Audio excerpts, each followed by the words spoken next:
Launch your medical career with zero to little debt with the Army's Health Professions Scholarship Program. HPSP is one of the most comprehensive scholarships available in the healthcare field. The Health Professions Scholarship could be great for those pursuing a career in one of these fields: medical, including osteopathy, dental, veterinary, nursing, counseling and clinical psychology, and optometry. For more information, visit goarmy.com/HPSP. Good morning and welcome to the AMEDD Effect Podcast, where we discuss the causes and effects of Army medicine opportunities. Before we jump into episode 9, I need for everybody to do me a favor. First, like the podcast so you can stay up to date on the latest episodes and release dates. Second, leave a comment or ask a question so we know how we're doing, things that you would like to hear, things that you all would like to see, or some content that we should be covering. Last but not least, share the show with someone who you may know that may find the content that we're providing useful for them. Now, let's get into episode 9.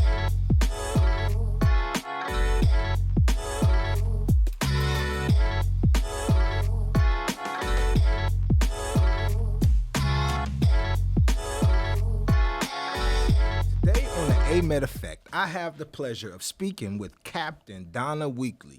I will cover her journey in the U.S. Army as a perioperative nurse, life inside the service as a wife and a mother, along with her plans in the future with the Army and after retirement. Good morning, Captain Weakley. How are you doing today? Good morning. I'm well. How are you? I'm good.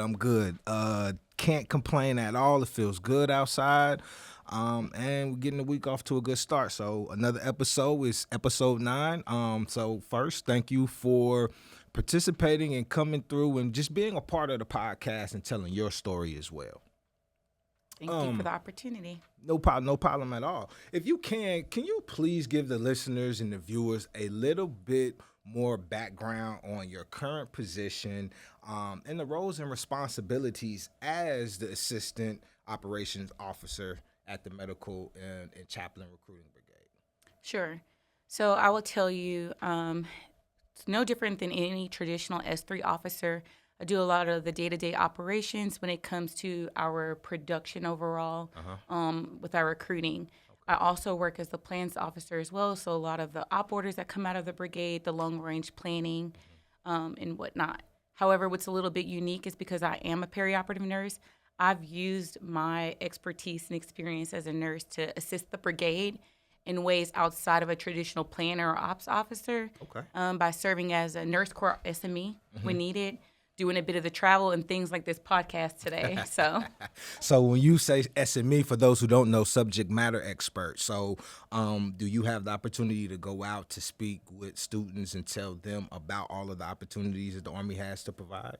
Yes, and actually that's the most, I think, fulfilling thing that I've gotten to do for this job. It was really neat to be a nurse and take on operations and get a handle of operations or all the planning aspects and things that traditionally nurses don't do. Okay. I would say we're not traditionally staff officers, especially not at this captain rank.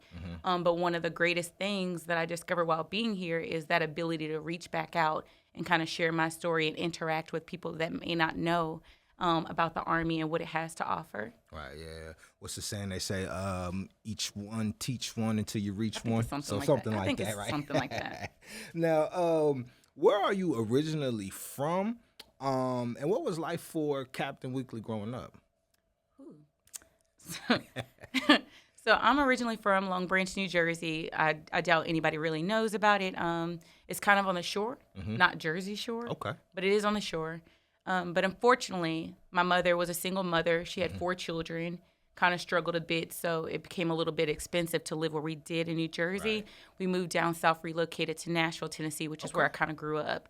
Initially living with my great-grandmother till my mom got on her feet, and then throughout high school I remained there, and then that's where I met my ROTC instructors in high school, and kind of that's where my Army career started, is there in high school. So you said Nashville, Tennessee, Antioch area or a different area? No, like Nashville proper, which I guess is like Nash Vegas. Okay. It wasn't that back then. It, like I said, honestly, it was an opportunity for my mom to kind of get herself on her feet because about 20 years ago, not saying how old I am, but 20 years ago or so, that area was pretty much a cheaper area to live. Okay. Low cost of living area. It wasn't what you see it to be now.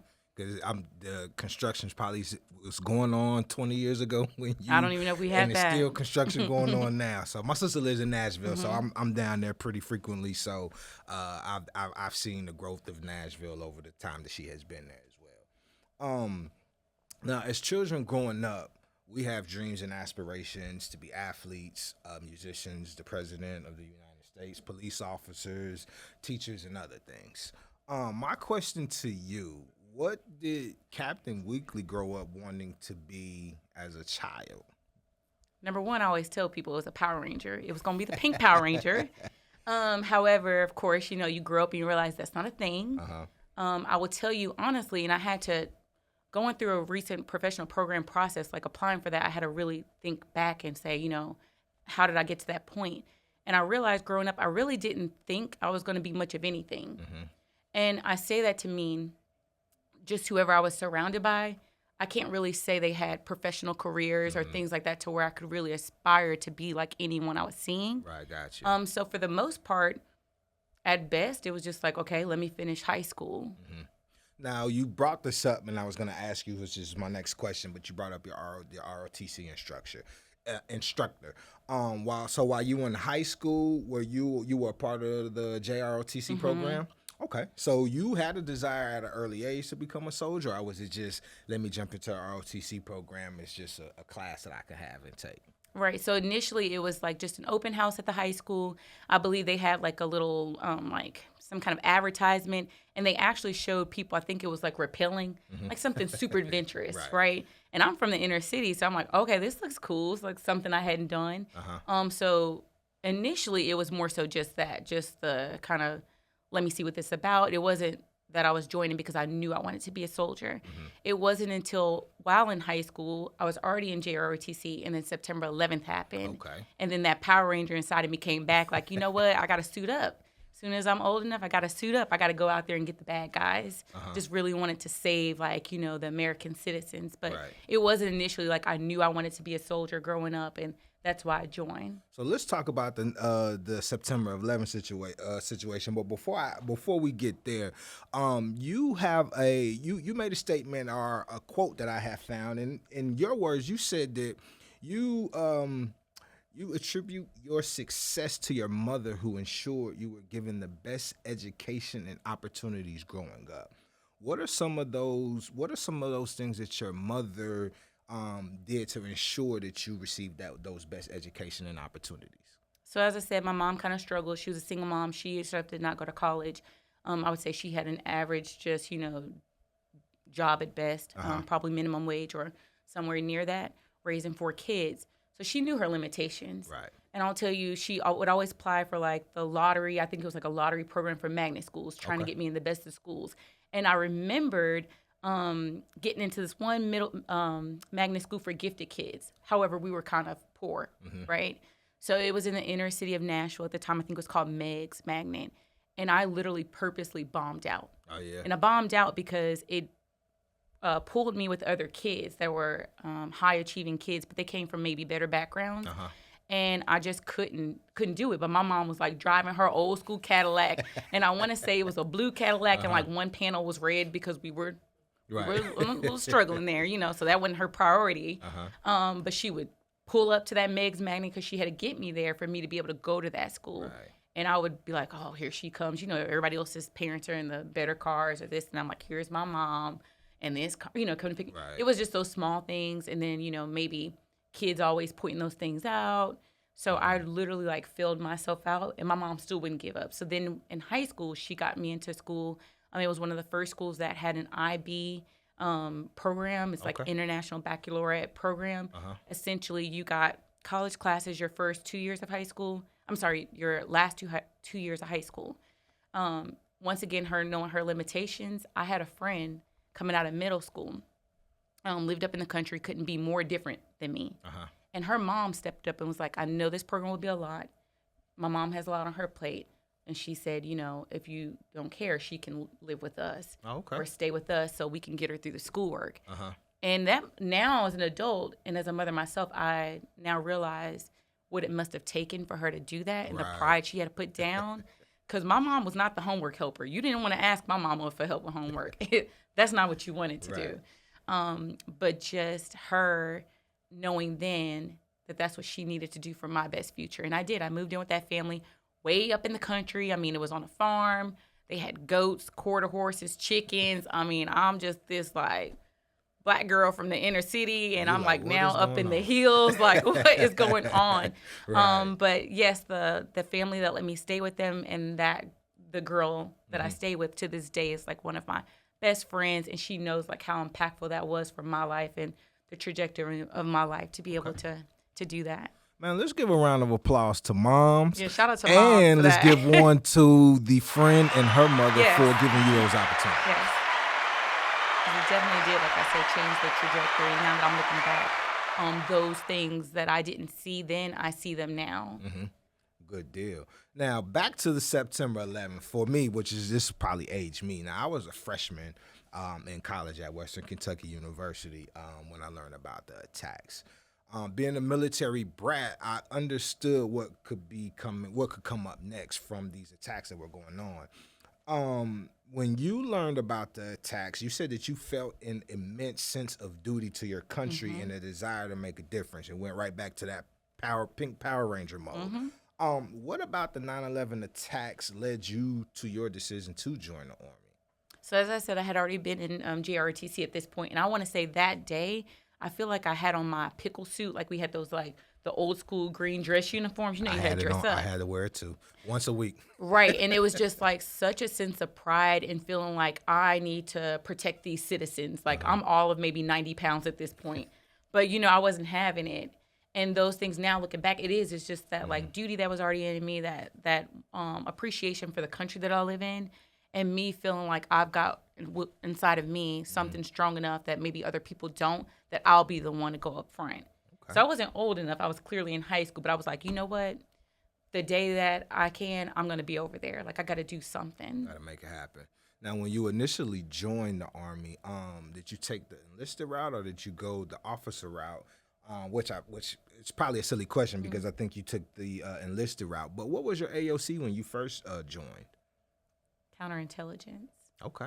So my mom was really big on that. I will say she was hesitant about service because the only thing she knew is her mother's brother passed away in Vietnam. He was killed in action. Okay. So I would say like she wasn't very supportive of it. So the only way that she would let me do it is she was like, okay, you're not going to just join, and what is the impact that it's going to give to you, right? So she made sure, like she was talking to the recruiter once I finally kind of, you know, grinded her down and let me do it because I joined at 17. She had a sign for me to do it. I ambushed her with the recruiter at the house. You know, she just wanted to make sure that whatever job I was doing, it was going to be something, since she figured I wasn't going to college straight after high school. Okay. Good deal. So how did you like doing counterintelligence? Talk about the finance that I did after that. Okay. So yes, I came in Understood. as counterintelligence, and then a couple years, I want to say it was like 3 years down the line, I actually became a finance soldier. Okay. And I'll give you a little bit of backstory, and that's when I always try and tell people, sometimes when things happen in your life that you may think are negatives, you don't know the positive is going to be down the line. And that's what I would tell that self. Okay. So as I stated, I came in for counterintelligence, signed at 17. I was still in high school. Part of that job, you would have to go away. I believe it was in, I won't disclose where it is, but basically, essentially, there was a additional part of the training where I was going to have to learn Arabic. Gotcha. And I tested for that. You know, I had to secure my top secret security clearance, all that, to get this job. So for the year prior to me leaving high school, I'm assigned to this unit, and it's almost time for me to go. I've graduated high school, and it was a summer after graduating high school. And I go take a bus trip back to New Jersey to tell everybody bye, because I'm going to be gone for quite a while. Right. Start feeling very sick and nauseous on this bus ride. Long story short, that is now my 18-year-old son. Oh, okay. I was pregnant with him. So now it's like, what? I'm supposed to be leaving for basic training in like 2 weeks. I'm going to tell everybody bye, and now I find out that I'm pregnant. And at 17. Okay. Okay. So with that, I clearly had to go through the whole like pregnancy process. They had to withhold me leaving for training. After having my son, I was sent off to training. And by the time I finished my basic training, they told me, hey, it's been such a long time since you've enlisted. until you've actually completed AIT. So at this point, if you don't go to some school right now that's shorter than that school, will have to discharge you. Oh, wow. So I'm like calling my mom. I had just finished basic training, did all this hard work. And they're like, well, we got a cook school here because I was at Fort Jackson. They're like, you want to be a cook? And, you know, it would have been probably a fabulous career. However, I'm not that good at cooking. And my mom finds, I'm like just casually calling her like, hey, Mom, you know, they're saying if I don't go to AIT right this minute, in a short one, they're going to have to release me because it's been so long without me having my job completed. Right. And my mom was like, you know, that's not what I let you sign up for. It's not happening. Now, my mom doesn't really have a military connection, so she's up at Fort Jackson, and she's got to tell them something, what I'm not going to do and what I am going to do. So that's how I ended up in finance. She was like, okay, well, if we're going to do this, it's got to be something that she was still okay with, and it was finance. Finance, okay. Good deal. So your first duty assignment after basic training and after you went through your pregnancy, where did you land your first duty assignment at?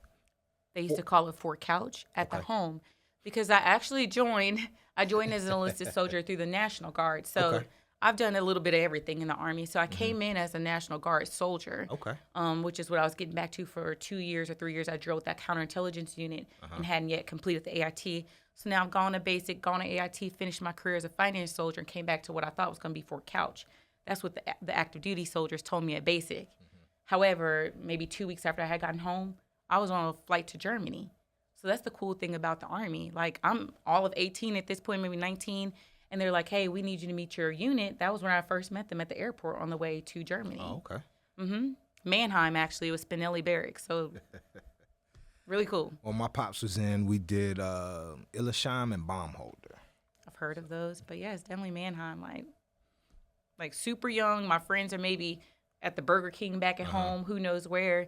And I'm, like, on a Lufthansa flight going to Europe. It was wild.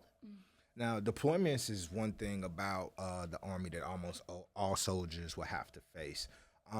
Where have you deployed, and how was your experience in a deployed state? So, back to, you know, I got to fulfill that duty that I said I was going to do. And I would say as an enlisted soldier, I had a feeling every time someone found out I'm in the military and they're like, hey, so how was, because it was the height of the war, you know, they would ask me about deployment. I'm like, I've never been, because I've gone to Germany. Now I've gone back to Germany again. So I actually volunteered. I swapped with another unit, another member from a different unit. They didn't want to go at the time, and I said, I want to go. And I volunteered to go to Baghdad, Iraq, as a finance soldier. Okay. And when I tell you my first couple of hours in theater, you know, it was definitely, I was like, I need to call my mama. You know, me and my mama close. I'm like, hey, just want to let you know, like, it's actually an actual war. You know, she's like, what did you think? Right? Yeah. You know, but once again, I think I was probably like 19 still, somewhere around there. And I'm like, you know, like I actually hear gunfire, like right now. Like right now, I'm still on the flight line. Right. Like they're shooting right now. I can hear it.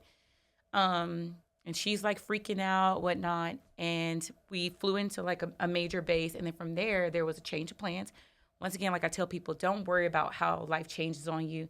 Don't get so tied up about it, because it was the most beautiful experience. So initially I would have been in the green zone at a larger FOB, but last minute they're like, hey, we need a couple of you all to do what are called pay missions. So they're like, you guys hang here. We're going to send you somewhere else. And we did. I went to a smaller FOB, and I spent my deployment doing pay missions. Okay. So essentially flying around most time to small, austere locations to pay soldiers that were not at the main base.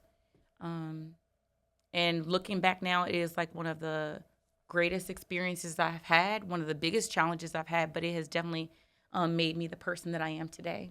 Good deal. Now, after you being enlisted into the Army, you end up coming over to the medical side. What are some pivotal moments or key events that led to your decision to become a healthcare provider in the Army? So it was actually out of that deployment. I had just gotten back from like a mission, and that was like the best thing, like coming back from missions and then being back at my FOB where I was stationed. And I'm calling my grandma. My grandma, I'm extremely close with her. And I remember her talking to me about her doctor's appointment, and she's like having an issue with her doctor. But I was like, well, you should let him know, you know? And she was like, no, I don't want him to be mad at me. And I was not understanding. I'm like, why would you expect the doctor to be mad at you? And number two, like, you're grown. Right. You're paying for this. This is wild. Like, just tell him. And she just had so much, like, fear in her voice. So I remember, like, just casually saying, well, you know what? I'm going to have to be a doctor and take care of you myself. You know, that's how I felt about it. Like, what are we doing? And here I am, like, on, you know, the little internet back then. And I literally started looking it up and started to try and find out the requirements because I didn't know anybody that had a career like that. So I'm just, like, literally whatever internet there was back then, like, Googling, like, pretty much how to be a doctor. And then I started looking into it. And then I started to realize it was also important for me to not what I assumed to be, that I now know is not true, a pill pusher. I was like, I don't want to just, you know, go to school to then, like, push pills on people and with all the little knowledge that I had at the time about healthcare. So then I started to look in osteopathic medicine and DO schools. And then from there, I think a little bit of hesitancy came in, like, wait, this is a lot. So I started to find out about nurse practitioners. So back then, I assumed they were exactly the same, a nurse practitioner and a physician. So I was like, I'll just do this. So this way I could do 4 years. I could commission through ROTC. And then if I do well in it, because it was that whole thing, I don't even know if I could do this, right? This seems like a lot. Well, if I succeed, then I can, you know, step it up to become a nurse practitioner. And then that's what I did on my 2-week R&R. I went back to the community college and applied, where other people were, like, taking their vacation and chilling for their 2 weeks from deployment. I went back, filled out my application, and paid my application fee for school. For school? I was like, I'm going back to school. I'm going back to school when I get back. I understand that. So is the transition from one AOC to another a difficult process? And if it is, talk about how you were able to get through that. I wouldn't say it's difficult. It's all about a mindset and being open to different things and understanding being a nurse is being a nurse.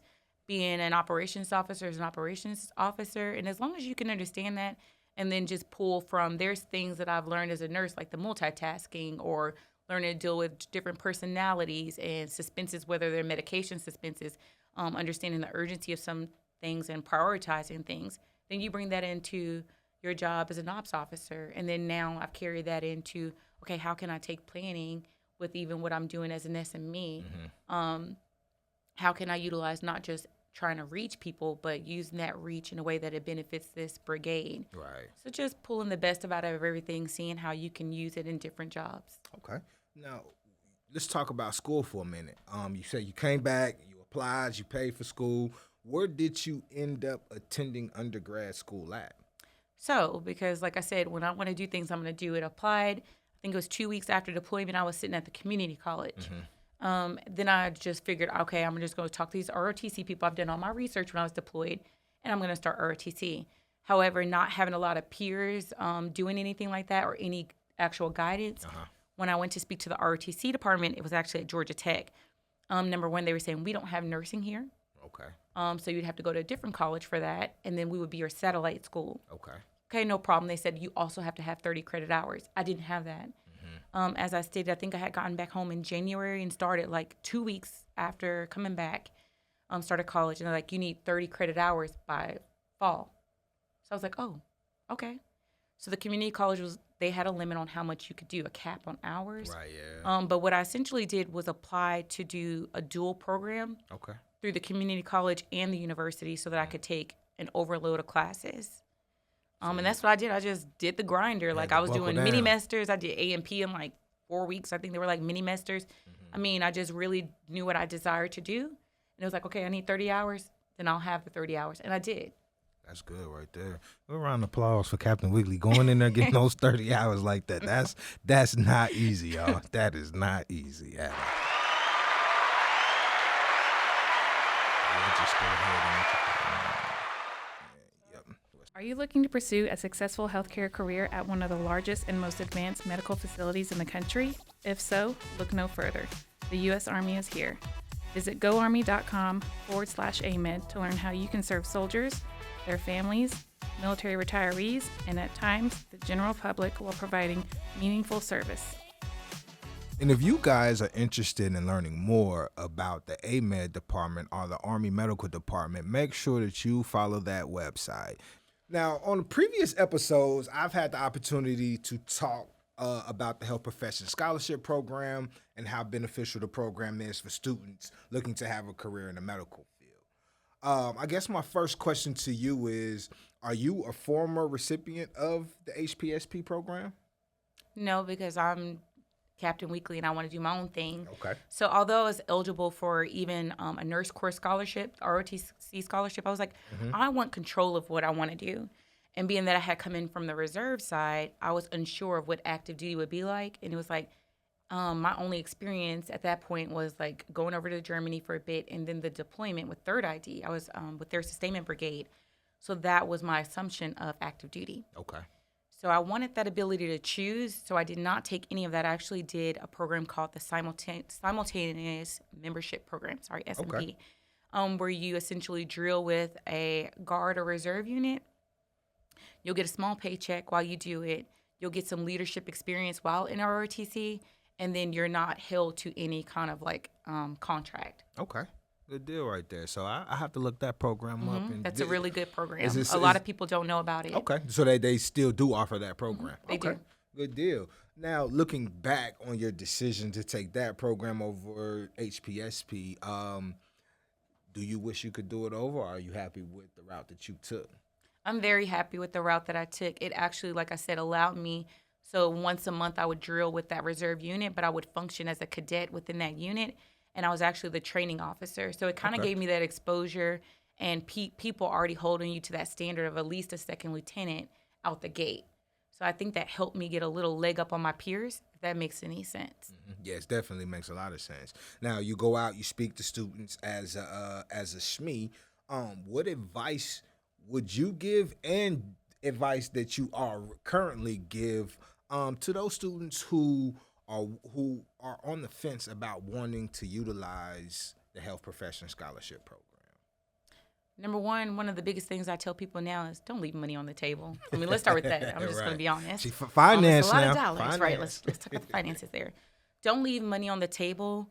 Also, just be open to experiences, because a lot of times what will happen is people get jaded because they've heard of other people's experiences. But your experience is your own, and you control that. So like I said, take advantage of that, where I had to deal with, okay, I'm not receiving that additional income. So I was like trying to figure out life and essentially riding a struggle bus. A lot of ramen noodles, bologna sandwiches, hot dogs, you know. Life of a college I could have student. been eating a little bit better. Right. Maybe had a couple of Starbucks coffees. So, and that frees up time for people to do better in their coursework when finances are not at the top of your head. Right. And then with that, you know, you're locked into your career because they have a shared interest in you completing your degree or education program as well, because they're expecting you to come out on the back end. Right. And then on top of that, also having a job waiting for you when you come out as well. Because I know a lot of college students are like, well, where am I going to work? Can I find a place to work? So on and so forth. Correct. But now let's talk about the Nurse Corps. The Nurse Corps has 5 specialties that soldiers can take on. They are critical care, mental health, perioperative, emergency trauma, gynecology, and obstetrics. You decided to go into the perioperative route. Explain to listeners what the roles and responsibilities of a perioperative nurse is. Chaos coordinator. No, so I'll tell you, it's like a running joke within the nursing community. They feel as though all we do is DJ. We DJ. And that's what they imagine, that we hide out in the OR, and also that they see us like always prep the patients. That's about the extent of what they see. But actually, as a perioperative nurse, I work very closely with surgeons to ensure that the cases go well for the patient has the best overall outcomes, whether that's ensuring that supplies are ordered, equipment is processed and prepared in time for those procedures. Also, like I said, in the room, managing everything, whether it's their surgical techs, helping them out, because they're all scrubbed in, and they're scrubbed in for hours at a time. You are their eyes, you are their ears. When emergencies happen, you're the one first out the door, the first one calling for help. And like I said, just that support, it's an overall team, more so than a lot of the other specialties you get with that. I was plastic surgery, robotic surgery, and transplant. And you really get to build, I guess, like almost like a football team, how they know they're passing the play to you. you're delivering overall, we're bringing the touchdown in together. So everybody has a role that they have to play in order for us to be able to get to the end goal. Now, being a part of a surgical team is a huge responsibility. Share some experiences from your journey and how did the Army support you through it? One of the biggest things, like I said, what's a little bit different about or unique and cool about doing it in the Army versus on the outside, and I didn't realize that time now I went out to try and do a PRN position, is coming out the gate, you'll get into an actual residency. They sent me to San Antonio, Texas for 4 months. Okay. I just assumed that's how it was on the outside. It's not. Seen where they literally have had nurses show up from other specialties and say, hey, sit here on the computer, kind of just bang through these modules, and then that makes you a perioperative nurse. Right. We had extensive training, didactic training, hands-on training, small cohort of us to really understand and learn the craft beyond just the actions you're doing, but all the methodology behind it as well. Then coming into the OR, typically as a new OR nurse, you would just circulate. Not only were we circulating, we were given the opportunities. If you wanted to learn scrubbing and really get to learn from your surgical techs, I've learned so much from them. A lot of them have done this for years. That ability, because we're military and peers in a way, that day-to-day dialogue with your surgeon, really getting that backstory of why we're doing what we're doing and how he or she expects the procedures to go, and you really getting to understand it from their eyes. The other thing, too, is just the leadership experiences. So out the gate, I think I circulated just under a year, and they're like, okay, now which service do you want to be in charge of? That's not happening outside. They were like, you want to do robotics? I mean, I had a multi-million-dollar budget. I'm buying equipment, making sure these robots are serviced, ensuring that even the residents coming in, medical students, other nurses, surge techs are being trained up on this equipment. Just thought this was normal until, like I said, now knowing the outside, and people are like, you did what? Right. And at the Walter Reed of all places. So, yeah, they're definitely there to grow you as a leader. You're not just there working as a, nurse. Okay. So, and you kind of, you spoke on it, but my next question was going to be about the different residencies that the U.S. Army provides in their locations. So, you were in San Antonio, you said Walter Reed? Walter Reed is where I actually worked. Okay. As both a med-surg nurse, assistant manager essentially, and then OR nurse. But the residency was actually in San Antonio, Texas at BAMC. BAMC, okay. So that's what I was going to say. 'Cause I was like, Walter Reed's in East Coast, right? But that's the neat thing about it. So for 4 months, I was put in a luxury apartment, so I could study well, living good. On the government's dime, I didn't have to relocate my family, but they were able to come and visit. Right. But it was a good time to really, really just understand what it was to be a perioperative nurse and be prepared to get my certification.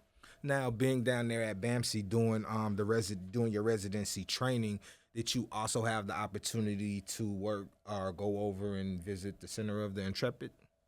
I did not. Okay. Because I will tell you, like I said, the residency was pretty intense. A lot, like I said, a lot of like didactic training. We actually got a certification down in sterile processing, which is unique. I wouldn't say most OR nurses would have that on the outside, but we actually had a certification where we did, I believe it was 80 hours or so in sterile processing. So pretty busy, and then the river walk in those areas kept me busy on my downtime. So that's the cool thing about the Army, too. They take you to places and spaces, and up to you to make the best of it. So I had a couple of trips to Houston, some great times there, and some other areas that would give us a pass at times, Austin, Texas, some of the surrounding cities. Okay. Did you ever try some boudin while you were out there? No. No? Okay, no boudin. I think I had fried alligator at some kind of festival. Okay. I know boudin. They were real crazy about the boudin down there in Texas. I got a partner who's from San Antonio, so that's all he talks about. Kolaches, I think that's what it's called. Don't kill me now. I don't know if kolaches, I don't know. Oh, yeah. But I it know is a what you're foodie talking about. town. Yeah, it is a foodie town for sure. Now, so did you like the larger residency locations versus the smaller community hospitals? I know some people have their preference. I think when I spoke with the brigade commander, she had mentioned that she liked the community hospital a little bit more. So what about you? Or have you had the experience at a smaller hospital? I have. So I would say I like the larger ones. Most recently, so one thing that I do in this role, being that I'm not doing direct patient care, is I make it a point to go out to some of our facilities to just upkeep my skills. So I actually went out to Tacoma, Washington, to Madigan Hospital, which is one of the smaller. I would say it's still large for one of the Army facilities, but smaller when you look at Walter Reed or BAMC. And I absolutely prefer like the larger facilities because they're typically in the larger cities. City, yeah. So it's just more exploring. Yeah, city girl. So I'm a city girl now. I was not. not well. Nashville, New Jersey, still kind of, but no. They were smaller. So Long Branch, I could probably walk the whole thing in an hour's time. And then Nashville, like I said, I lived in Nashville when it was not Nash Vegas. Gotcha. So much of nothing going on. I think we had the Grand Ole Opry, which is great, but that was probably about it. Still out there. So as after you finished residency training, well, I'm pretty sure during your residency training, you participated in some of the planning and organizing for a upcoming surgery. Do you remember your first time, and what was that experience like for you? So even with all that residency, I can't remember the exact initial like procedure I would have done, but I will tell you the first couple of weeks or months, I was just like, oh, dear God. Oh, I don't think I know what I'm doing. I mean, I was clearly doing it. And I would tell you that is the beauty of being in the Army because they know. One thing that people don't understand is a lot of the military facilities have civilians, GS, civilian employees. Those nurses have been nurses for years. They are the most amazing people, and they are there to grow us, especially as junior officers. They know we don't know. Right. And they are right there behind you, like, get back in there. I mean, if they're literally, like, kind of, like, walking you through it until you can run. Okay. So that is a beautiful thing, because at first I was just like, oh, dear God. Yeah, no clue. And then before you know, one day you just, like, magically doing everything on your own, like, just no sweat. Now, how did you, if you remember, how did you prepare for that day? And what emotions were kind of like running through you at that time when you were leading up to that first operation? So I would do what we were trained to do in residency. So, and with anything new, right, you want to prepare yourself. So you typically know what case you're working the next day. You would look up that procedure. Whether you got to look at a YouTube video, you're looking through the book, thumbing through it, trying to imagine the steps or reach back to when you may have been exposed to it in residency, because that's part of it. They have you circulate through a variety of cases, so you can at least get, a first pass at it. Right. It's not new to you. But like I said, that preparation, my first couple of months in the OR, they were long days and nights because I just didn't know it yet. So the night before, trying to ensure that I have all my equipment before I left. Like, laying everything out. Like, if it's implants that we're putting in, do I have my implants there? You're like checking 50 times. Right. Is it the correct size? Communicating with that surgeon, your surgical team. My surgical techs helped me grow up as a OR nurse. Okay. They're like, ma'am, that's not what this is. It's this. Or that's not how you do that. That's not even how you put this equipment together. And just having an open mind to learn from everyone that's part of that team. But yeah, definitely nerve-wracking for the first couple of months. I was like kind of in a daze, like, I think they're going to let me go. Right. Like, am I doing this right? Am I doing this right? I think they're going to, anytime they're calling your name, like, am I going to let go? They're going to send me back to the med-surg ward.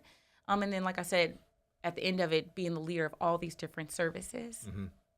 Okay. Now, this is probably a silly question, but the operating room can be a very intimidating environment.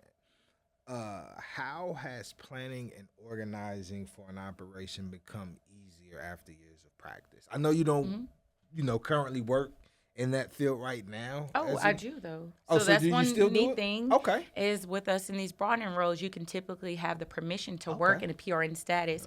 So I actually do have a job PRN at the University of Louisville's hospital in the city. Oh, okay. So yes. Has planning and preparing for those surgeries become easier for you after those years of practice? Absolutely. Or do you still are you still checking to make sure, 2 and 3 times, making sure that everything is, that you have everything prepared? I mean, I still do thorough checks because at the end of the day, patient safety is important to me.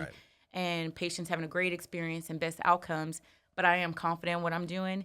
And that's a lot of that training that I've had from the Army. I stepped on the outside. I was like, oh, this is like too easy in my mind, coming from the Walter Reeds and really getting that intense like care and training and mentorship. But yeah, essentially the same, just ensuring that, I understand their environment. It's a little bit different, but pretty much the same. That's one question that always comes up is what we're doing in the Army, is that the same as out on the outside? And it pretty much is.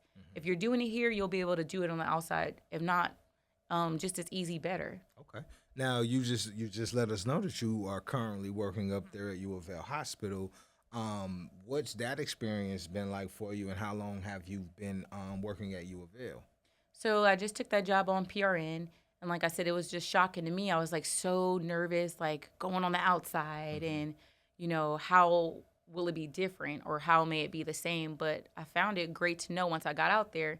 I want to say there weren't even that many nurses that were certified, where in the Army, that's pretty much a major thing, because along with that certification does come some knowledge that you understand, or some type of skill set that you've developed. Right. So it was neat to get out there where I thought I wouldn't have what it takes, but come out to be one of the only certified nurses in the OR that I'm working in, doing procedures that are way beyond and way more advanced than what they've seen, and actually having someone come to me and say, hey, we saw you did robotics at Walter Reed. We don't have a robot yet, but we would love for you to be on board when we try and get one.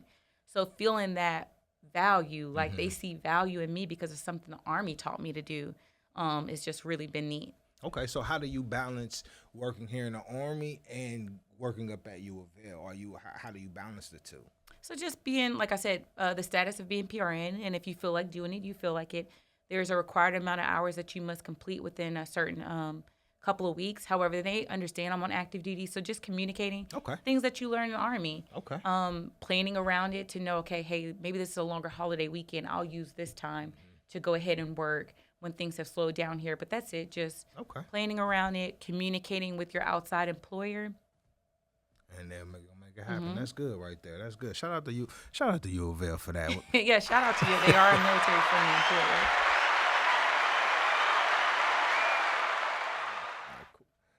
Perioperative nursing has 3 phases. The perioperative phase, I want to make sure I'm saying this right, the intraoperative phase, and the postoperative phase. Talk about the different phases and what your duties are during each phase. So like I said, essentially in residency, you get a touch point of all of it.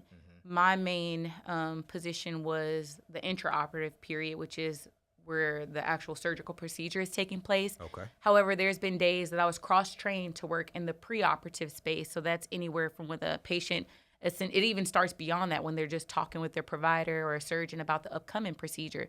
There's education that may go on. There's coordination between those nurses in that preoperative phase and that patient. Okay. Day of procedure, them checking in the morning, they're coming in their civilian clothes and getting them prepared for the procedure. So once again, just re-educating them, ensuring that they're aware of what's going to take place for the day, trying to take care of their family members as well, because the family members are concerned typically, and they may be the caretakers, and then preparing them for the intraoperative stage. So that may be doing different lab testing. There may be some pre-surgical prep that they're doing there, whether it's some type of topical like antimicrobial they're having to put on, or anything like that they may be doing there. They'll insert their IVs and whatever before they get to us. And then we'll have surgery is, I would say it is high stakes, but with competent, educated providers, it's totally fine. But, we never forget it is high stakes. So with that, there are several checks that happen along the way. So that preoperative period, then in the intraoperative phase, I'll still come out and then once again go over the checklist again. Once again, re-educate the patient. Once again, check for certain potential, I wouldn't say hazards, but yeah, just thoroughly checking again before they're in that intraoperative period. And then when they come out in the recovery period, there's a nurse there then kind of deal with maybe any kind of pain that they're dealing with, help them get to a point to where they're ready for discharge, doing that observation to make sure that they're safe for that, if that's going to be the case, or if not, preparing them for a floor where they would need to be stable before arriving on a floor. Okay. Now, I don't know if you had to deal with this, but you may have some knowledge on it, but maintaining a sterile environment is crucial in the medical and surgical settings to prevent to prevent infections and ensure patient safety. What sterile techniques do you practice to ensure an environment is free from all microorganisms? So as I stated, it kind of starts even before the procedure takes place. That is the role of the nurse. That's why I said controlling everything or the chaos in that way. And that's what it is. You're the eyes because the surgical tech is kind of set on setting up the instruments for the procedure. The surgeon is thinking about preparing to actually do the procedure. So you're kind of the eyes for everyone where they may miss something. If something becomes unsterile in a way, you're the one to be able to like kind of be those eyes and call that out, replace what they may need. Okay. Ensuring people are sticking to the standards, being aware of standards. And that's one thing that people don't understand is as a nurse, you're going to always stay up with the latest literature and best practices. And that's part of that certification piece. They're always disseminating what is the best way to prepare a patient for surgery. What are the best ways to reduce infection, and just staying in that knowledge, ensuring that everyone that's a part of that team is adhering to that as well. So overall, the patient, like I said, has the safest procedure and the best outcome coming out of that. Now, have you ever thought of moving from the perioperative nurse to becoming one of the surgeons? Well, funny enough, as I stated, how I initially got an interest in healthcare was I got to be a doctor. I got to take care of my grandmother, right?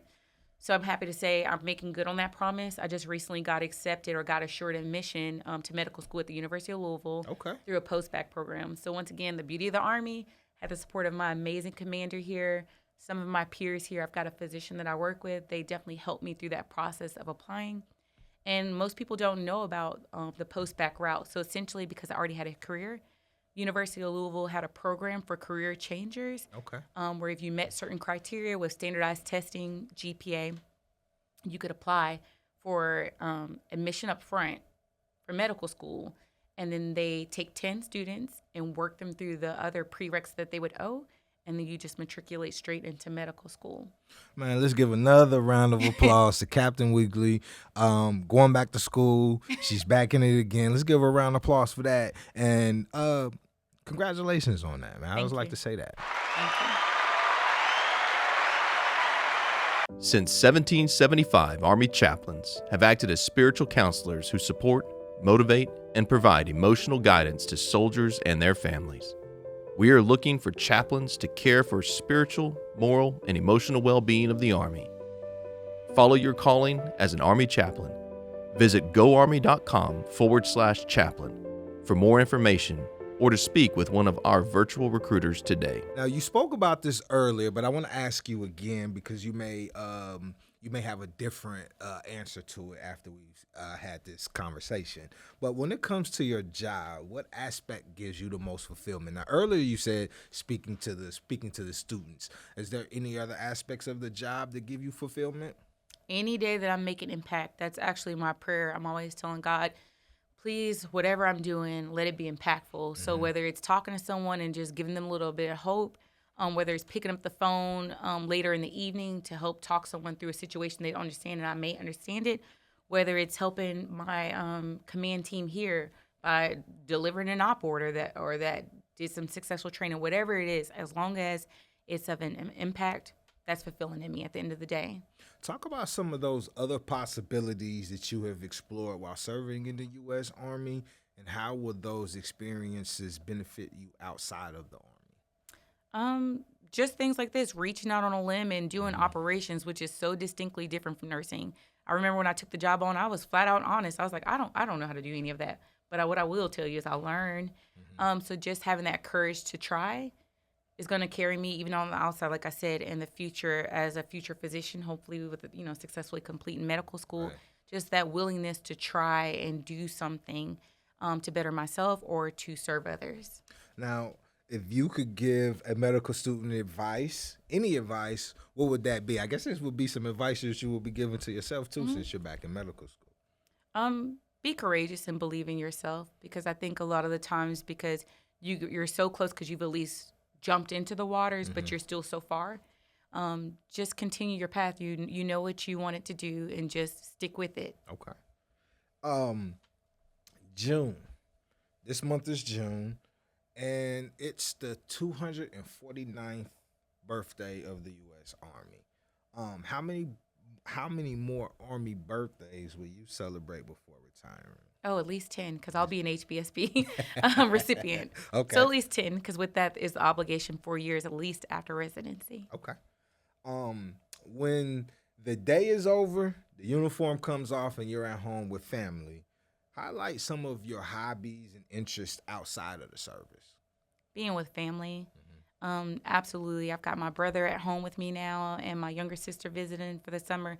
And that's just the best, is being with my family. Being with family. Can't ever beat being with family. Last question that I have for you. What message would you like to leave future generations who will hear this interview? I mean, I guess it's just, like I said, if you're going to be in this world, do something to better the world, do something to serve others, and live the best life you possibly can for yourself. Okay.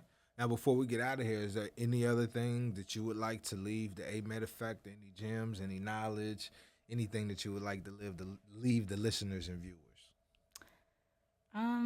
I would just wish that you have several more episodes, because we're bringing in several more healthcare providers, because somebody's got to replace me. All right, well, that's it, y'all. Thank you guys for tuning in to the AMEDD Effect. Again, this is episode 9. I have Captain Weakley here. Make sure that you all tune in and listen to this episode, and be sure to share, like, comment, and spread the AMEDD Effect to people who may find this content interesting.